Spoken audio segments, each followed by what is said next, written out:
Alors, on va maintenant poursuivre sur le dépistage d'une fragilité cognitive par le test Mini-Cog. Avant de faire ce test, il faut vérifier qu'on est bien dans des conditions adaptées pour le faire. Donc, en particulier, on va optimiser la participation du patient. On va se placer dans un lieu calme. On va recueillir l'accord du patient. On va vérifier qu'il est bien d'accord pour faire le test, qu'il est vigilant, concentré sur ce qu'on va faire. Et on va vérifier qu'il a bien les aides auditives et visuelles en place. Donc, s'il n'a pas ses lunettes, on va prendre le temps de les chercher, par exemple.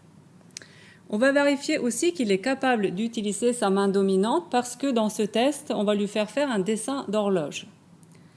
Pour éviter des biais, justement pendant ce dessin de l'horloge, on va faire en sorte de ne pas avoir d'horloge visible dans la pièce.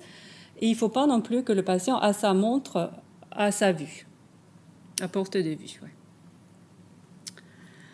Alors, il ne faut pas non plus qu'il note le mot qu'on lui indique de retenir pendant le test et il ne faut pas non plus donner des indices. Donc, je l'ai déjà dit, il faut s'installer dans une pièce calme, toute seule ou tout seul avec le patient et ne pas être dérangé, éteindre le téléphone portable, la radio et la télévision. Alors, donc voilà comment ça va se passer ce test. Donc, on commence par la mémorisation de 3 mots. On a pour ce faire différentes versions de mots. On peut choisir parmi les mots qui sont indiqués ici. On va demander au patient, on va dire, je vais citer 3 mots que vous devrez me répéter tout de suite, puis essayer de le mémoriser. Il s'agit des mots chef, saison, table. Pouvez-vous maintenant me le répéter? Et si la personne n'est pas capable de répéter les mots, on va pouvoir recommencer 3 fois. S'il n'arrive toujours pas à répéter, on va passer au test suivant qui est le dessin de l'horloge. Alors, on poursuit avec le dessin de l'horloge. Alors, pour faire le dessin de l'horloge, on va utiliser le cahier de recueil avec le cercle de l'horloge qui est imprimé sur le cahier. On va dire au patient, à présent, je voudrais que vous me dessiniez une horloge. Commencez par écrire tous les chiffres à leur place. Alors, une fois que le patient considère qu'il a terminé, vous allez dire, maintenant, dessinez les aiguilles de sorte à lire 11h10. Alors, on peut répéter les instructions autant de fois que nécessaire, ça n'est pas un test de mémoire. Par contre, si le patient n'arrive pas à faire le test dans un délai de 3 minutes, on va considérer que l'exercice est terminé. Donc, voici un exemple de ce que ça peut donner comme résultat. Et si le patient se rend compte qu'il s'est trompé, on va autoriser le patient à corriger ou à recommencer. On peut également autoriser le chiffre romain. Après le test de l'horloge, on va demander au patient de vous rappeler les 3 mots que vous avez cités dans l'étape 1. Dites, quels étaient les 3 mots que je vous ai demandé de mémoriser? Sur le tableau en dessous, vous verrez comment se passe l'évaluation en fonction des résultats du patient. Déjà, vous allez pouvoir inscrire ici la version de la liste de mots que vous avez choisi d'utiliser et la réponse de la personne. En fonction des réponses de la personne, on va donner un score de 0 à 3 points. 1 point pour chaque mot énoncé spontanément et sans aide ou sans indice. Pour le dessin de l'horloge, le score est de 0 ou 2 points en fonction si l'horloge est strictement normale ou si elle n'est pas normale. Le score total va être un score de 0 à 5 points. Donc, c'est le total du score du rappel de mots et le score du dessin de l'horloge. On va considérer qu'un score inférieur à 3, c'est anormal et il faut orienter le patient vers une évaluation plus approfondie. Si on veut un peu plus de sensibilité à ce test, on peut considérer également le seuil de 4. Alors, si le patient n'arrive pas à faire ce qu'on lui demande, évidemment, ça peut être un peu compliqué, ça peut être démoralisant, donc on va le rassurer au maximum, on va relativiser. en rappelant le contexte dans lequel il est peut-être anxieux, il est peut-être fatigué, manque de sommeil, etc., que peut-être à une autre occasion, le test sera mieux réussi. Dans tous les cas, si le patient n'arrive pas à faire le test, ça va nécessiter une réévaluation, mais ça va également amener à se poser la question si ce patient n'aurait pas besoin d'une supervision des prises médicamenteuses. Et dans ce cas-là, on pourrait prescrire la supervision par les infirmières à domicile, les infirmières ou infirmiers à domicile et la préparation du pilulier. Alors, j'arrive maintenant à l'item concernant la chute et l'isolement social. Alors, concernant la chute, on va tout simplement demander au patient s'il est tombé dans l'année qui vient de se passer.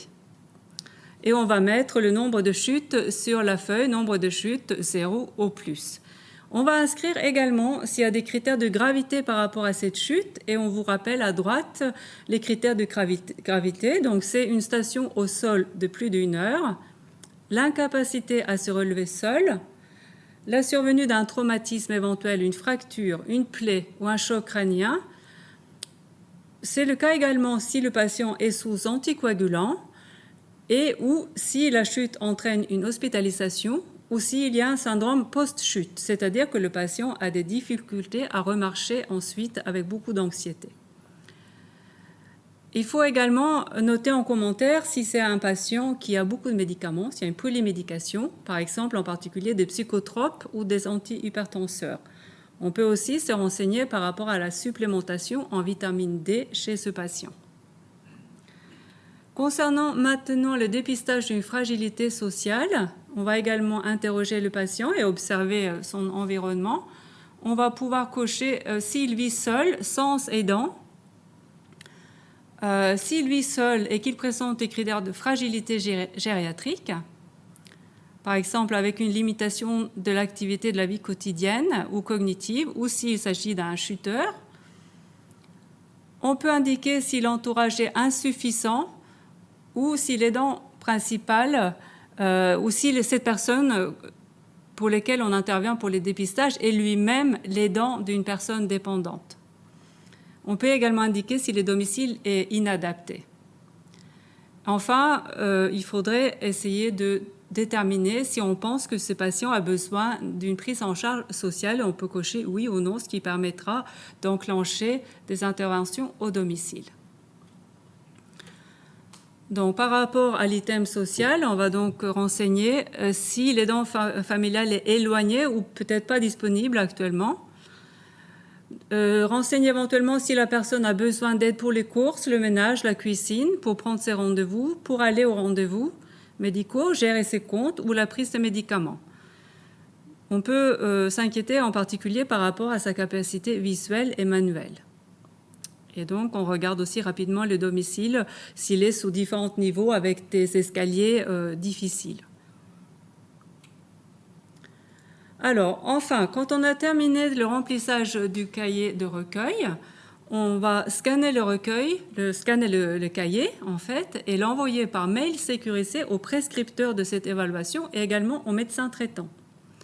Ensuite, ce même cahier devra être anonymisé, c'est-à-dire en rayant le nom du patient en laissant simplement la première lettre du nom et la première lettre du prénom, le mois et l'année de naissance, ainsi que la ville, et envoyer ce recueil à la coordinatrice URPS pour que le recueil de données puisse être fait à des fins statistiques, pour évaluer les dispositifs.